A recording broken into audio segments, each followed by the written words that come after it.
I hear Michael saying that he's lonely, but back in those days, Michael had his brothers. He had all his brothers to play with. Yeah, all Yeah, of us. oh, and so and the kids that he bought all the candy around. He buy so much candy, and kids would be in a circle, standing around in a circle, and they all be eating candy off the allowance I had given him. But one thing he enjoyed to see those kids eating that candy, he'd be laughing. Weren't you surrounded by your family, by musicians, by people wanting to be your friend? You were an international superstar. How can you say you had no friends? Because those people spoke to me on a language on another level that was musical, that was entertainment, but to get away from that, to separate oneself from that, and to try to discover the fun things about life. When do you feel lonely? When do I feel lonely?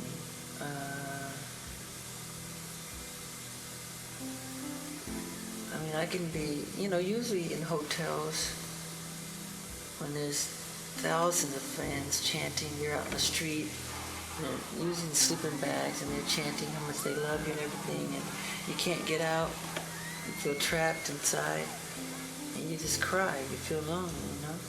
And there's all that love out there, but still you really do feel trapped and lonely, that you can't get out.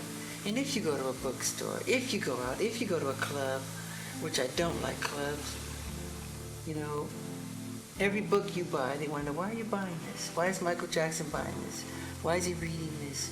Or you go to the club, as soon as you go in there, every song is my song, as if I want to hear my music. And everybody starts chanting for me to dance. So it becomes a show all over again. So you can't go anywhere. So wherever you go, you know. That's not much of a life, is it? I know, it's difficult. And I don't want to complain like I'm complaining, because it comes with the territory, but I don't think people understand the other side that comes with it. So they're so quick to call you strange and weird, but it's almost as if you're forced to be different, because it's not normal life. What hurts you most? When they lie, the lies, they're complete lies, and it hurts. And it hurts me because I know there's children out there who has to hear that crap.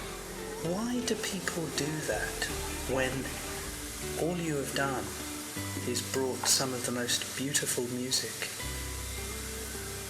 most beautiful popular music that many of us have ever heard? Why do people want to judge you if all you've done is been an artist and brought wonderful music? Because with success, people become jealous. It hurts to be misunderstood.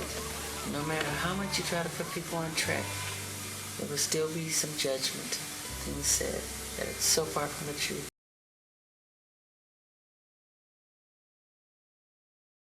Having surgery or changes or whatever, cosmetic surgery or anything like that, people have that sort of thing in this country all the time. All the time. People go on a weekly basis to have things changed. And most celebrities, most movie stars,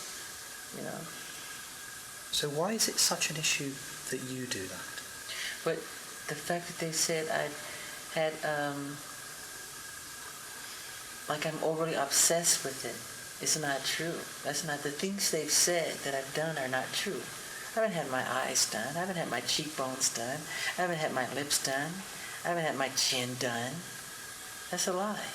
They just go too far, which was a rumor. They said I was putting on cream to make myself lighter. That's not true. I have vitiligo. You have a condition. Vitiligo is a medical condition that Jackson claims has afflicted him for more than 20 years. This disfiguring skin disease affects nearly 2% of the world's population and strips all pigmentation from the skin. The result is not just pale, but porcelain white.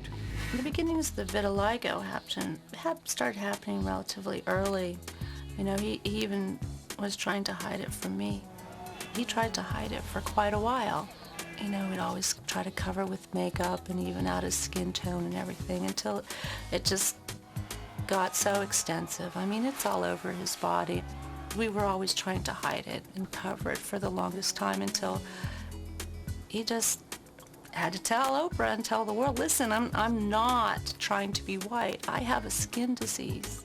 The loss of pigment exposes vitiligo sufferers to great risk of skin cancer, requiring constant shade from the sun and thick makeup or sunblock to lessen the exposure. You know, in the beginning, I tried to cover the light spots to the darkest part of his skin, but then it became so extensive that we had to go with the lighter part of the skin because his whole body was reacting. He'd have to be in complete, full body makeup every inch of his body, you know, so it was easier to make the transition to him being to the lighter shade that he is. It seems to me that through history, people, they really want to make someone big, and they want to be, oh, this person is so talented, and we've got to make them godlike, and they have to be perfect. And then as soon as they're there, they get more joy in tearing someone down. No, that's what I admire about him. He keeps going. He's not going to give up. And he's going to still give to all of us. I just know it. And Brashears will come and go. You know? Michael will live forever.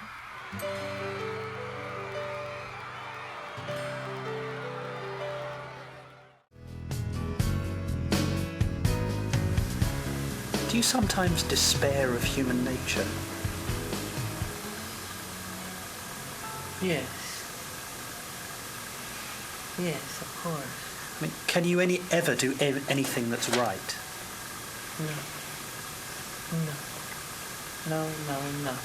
No matter what you do, there's always somebody that will say something about it. They're opinionated, you know? No matter what you do. No matter how good your intentions are, there's always some jerk, some mean-spirited person to try to bring you down. And all you wanted to do is bring some love and some joy, and, you know, that's all.